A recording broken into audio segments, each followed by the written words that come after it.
You can't even imagine that. Not being able to see, hear, taste, touch, or smell. All your senses gone. You can't even imagine that. Yeah. Now, let's bring all those senses back: seeing, hearing, tasting, touching, smelling. Let's just eliminate thinking. The sixth sense. Now, what's the experience going to be?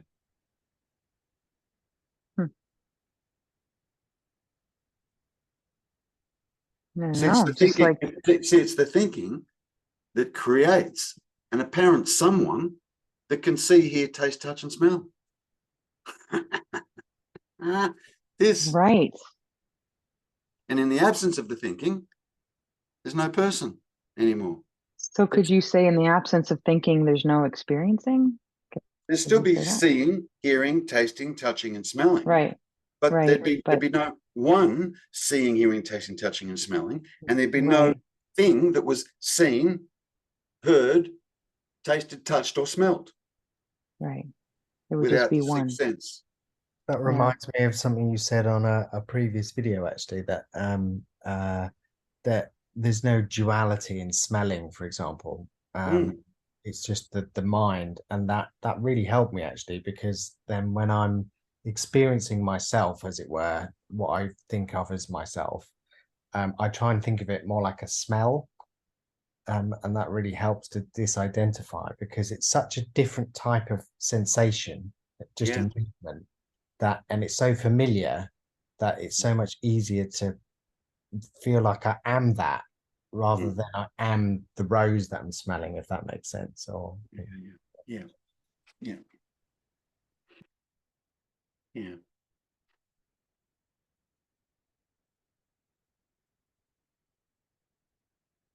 The whole thing becomes paradoxical.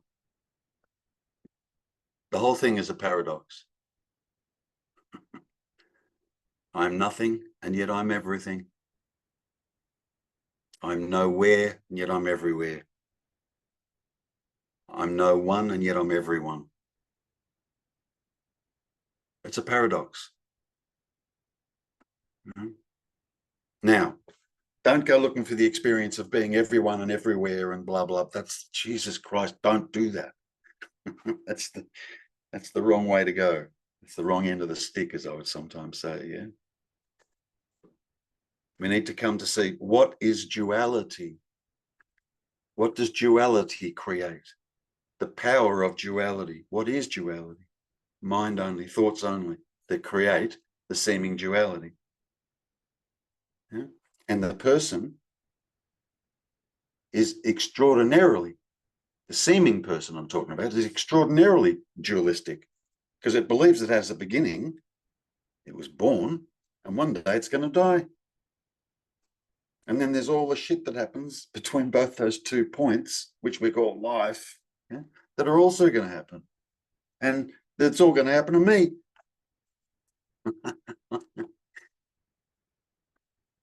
Extraordinarily dualistic. The me is dependent on duality. In the absence of duality, the me disappears.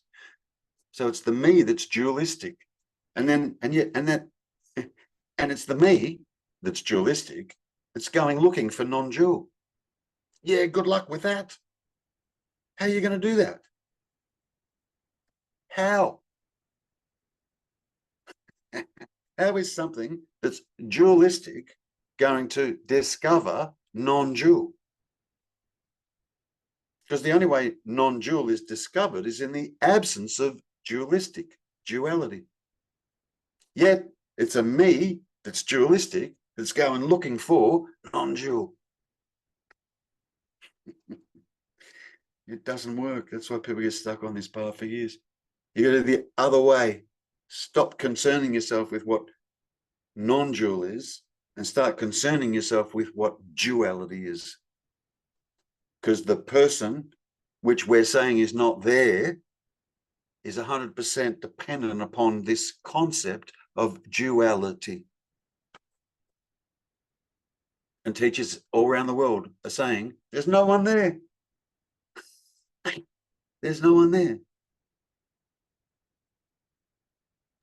But that's the duality that feels the most or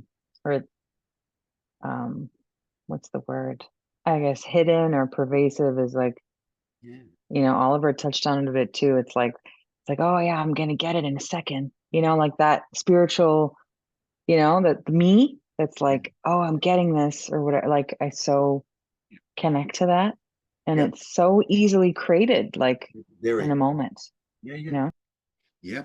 When we're convinced that that me is real, it could only be a real me that's about to get something. And it feels tantalizing. It feels so close. You know. But Terry, when you see this more and more, it's really funny Yeah, it is. because it's always coming back like, oh, I'm gonna get it soon. I'm getting really close. And it happened to me today. Yeah. I was like, oh, I feel I'm getting close. I can see the me more and more. So it's gonna disappear soon. Yeah. And I was just laughing. Yeah. I can do anything about it anyway. Yeah. Yeah. Yeah. It's It's just I just see it. It's funny. I want to thank both of you for just saying something there that resonated so much with me. I did something in the last week that is really right there. I realized that that seeker that you're talking about was a thought, and that it only exists when I was looking outward. If I turned around, as you talk about, it goes away, or it doesn't go away immediately, but it goes away. And I feel like I'm those virtual fences that we use to keep animals in. Yeah. Well, that idea of the identity that we have, I feel like that's my invisible fence, and that I'm like that 0.01 of all animals that any of us who lived on a farm know this, that the animal will go up and start poking its nose at it, and eventually that 0.01% of the animals will get through the fence. And that's what I find myself doing. So when you guys talk about what you're saying there, it's just like, oh my God, this makes sense now. good. Good. Thank you, Patrick. Good. Good. Yeah. See, it's a paradox, because at the end of the day, I still walk out my front door in the morning and I look across the road and I go, oh, yep, my car's still there. Yeah, I mean, you couldn't get a more dualistic statement than that. Yeah, but I also know that everything, and I mean everything around me, appears to be solid, and it's not. Appears to be solid, but it's not. Now, physicists will tell you that all day long. It's not. All they keep finding is space. Yeah. Or a new particle. And then they dive into that particle and they discover that within that particle there's space. Yeah. And looking for other particles within other particles, and it's space. It appears to be a certain way. That's why it's called a dream. Yeah. What's that other terminology? More recent. From the Matrix. What do you call that? I can't think of it, but Conspiracy? no, not so much conspiracy, but Simulation. simulation. There it is. Thank you very much. Yeah, yeah, it's a simulation. Yeah. So, as this seeming body, as this seeming person, that is apparently conscious and is apparently aware and has the senses of seeing, hearing, tasting, touching, and smelling. Yeah. The world around me seems to be solid, seems to be real. You know, I put my bottle down on the table and the bottle seems to touch the top of the table. But a physicist will tell you that the atoms on the bottom of this table, this bottle, and the atoms on the table are actually pushing apart from one another, like two magnets. Yet we would say the bottle's on the table. The bottle never touches the table. It can't touch the table. But our limited, you know, I what we've got. totally relate to that in terms of the person and feeling separate and knowing it's an illusion, but it being so convincing. Yeah, yeah, yeah. It's so damn convincing. Yeah, yeah. Yeah. Like the fence, like Patrick was saying. So convincing that the fence is really there. Yeah. It's incredible. You know, same as time. You know, we think time is real because there's, you know, 6 million year old dinosaur bones. So we go, oh, well, time's obviously real. Look at these dinosaur bones. There's 6 million years ago. We believe time is real. You know, Einstein said that time was something we invented. Albert Einstein. Time is something we invented. It's not real. It's not a real thing. And the me character is 100% dependent upon the concept of time, which we invented.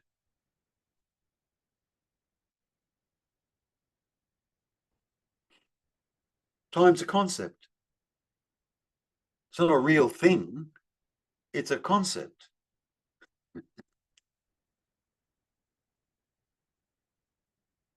Like number one. Number one is a concept. No one can ever show you number one. They could show you a symbol of what they mean by number one, but no one can show you one or two or three or four. It's a concept. Mathematics is purely conceptual. The world around us. That's why I keep saying how amazing this is, because this mind thoughts keeps creating that, along with the fact that we are conscious.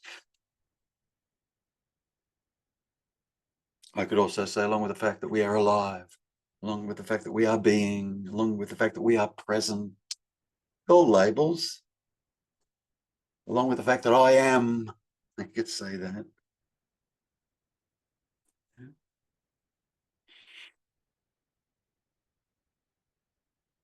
Free will needs to be looked at.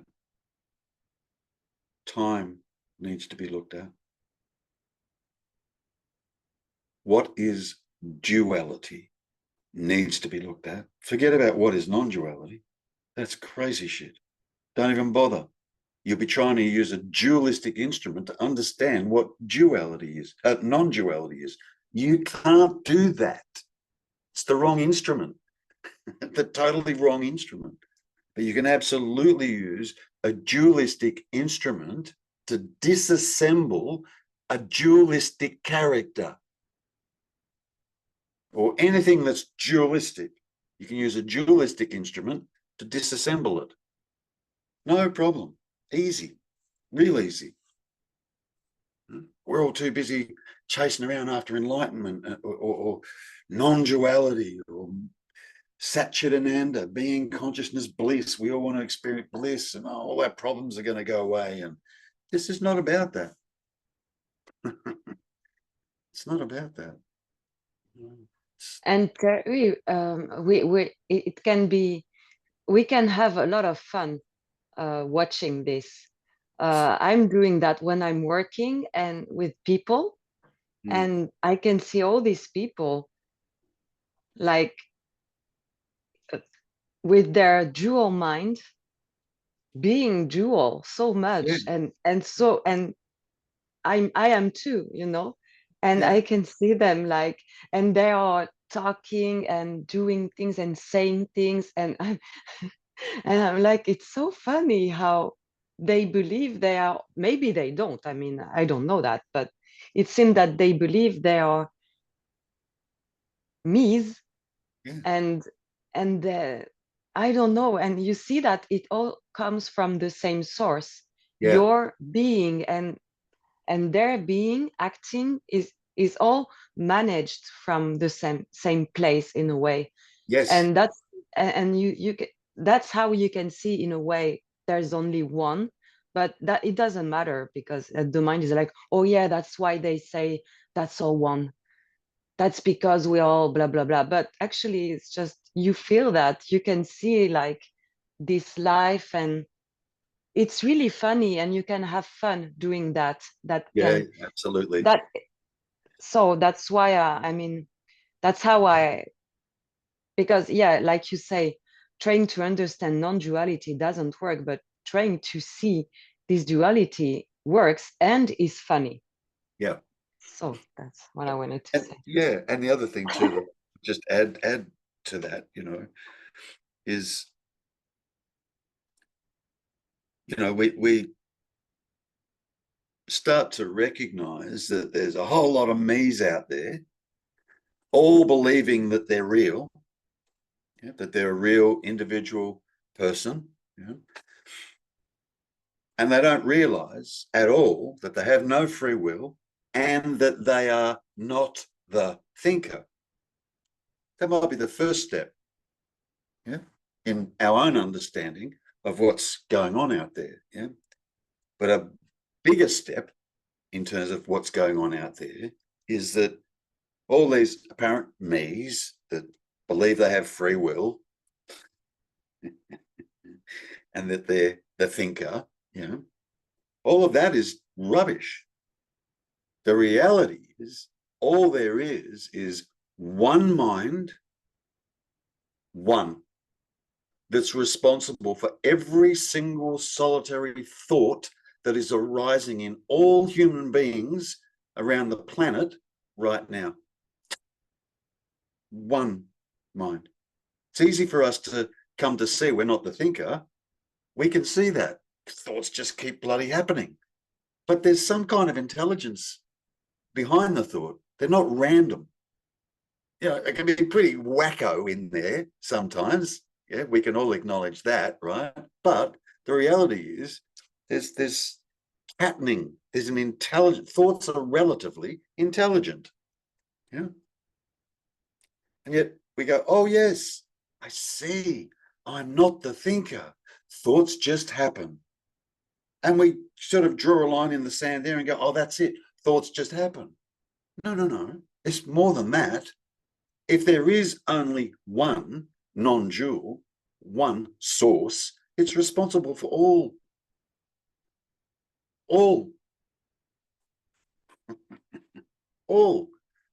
every thought that's arising in all human beings at the moment is coming from that one source. The one source. Now it gets funny. Now it gets real funny when you start to see that, because so too are you. The one source. Yeah, see, I can feel my mind, might see my mind then steps in and goes, yeah, he's right.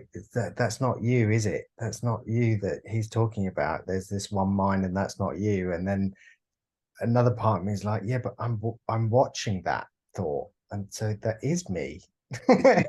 It's very, very Yeah. Look, there's not many teachers out there that'll go out on a limb like I do, and I don't care.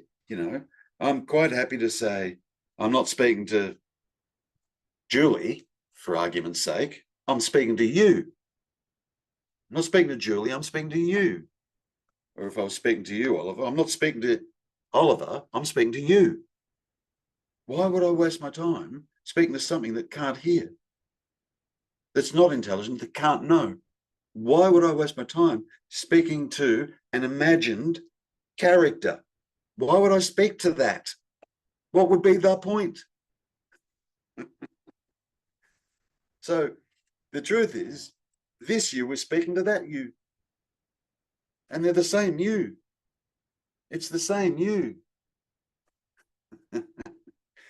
Yeah, just that nobody, you know, you got teachers out there that won't classify you as a you. They'll certainly say there's no me there. There's no one there. Nothing's happening. There's no one there. I go, yeah, okay. Then if that's the case, who are you telling that to, Mr. Teacher? Who are you telling that to? There's no one there. Who are you saying that to if there is no one there? Why would you bother teaching? Why would you bother saying anything if there is truly no one there? And that no one there, I refer to as you. That actually is there, not that is imagined to be here, which is the me character. That's it. What you were saying about the one mind, it is so obvious when you think about dreams, isn't it? Because you're this one character in a dream, and you're meeting all these other dream characters, convinced that you're this one dream character, and you know all the other dream characters are also you. and who or what? Exactly. Good. And who or what is creating that dream? Yeah. There's an intelligence there, for Christ's sake. Even if it is a sleeping dream, there's an incredible intelligence there. Who the fuck is creating the sleeping dream? Oh, no one. It's just happening. Just happening. Get out of here. Yeah. Anyway.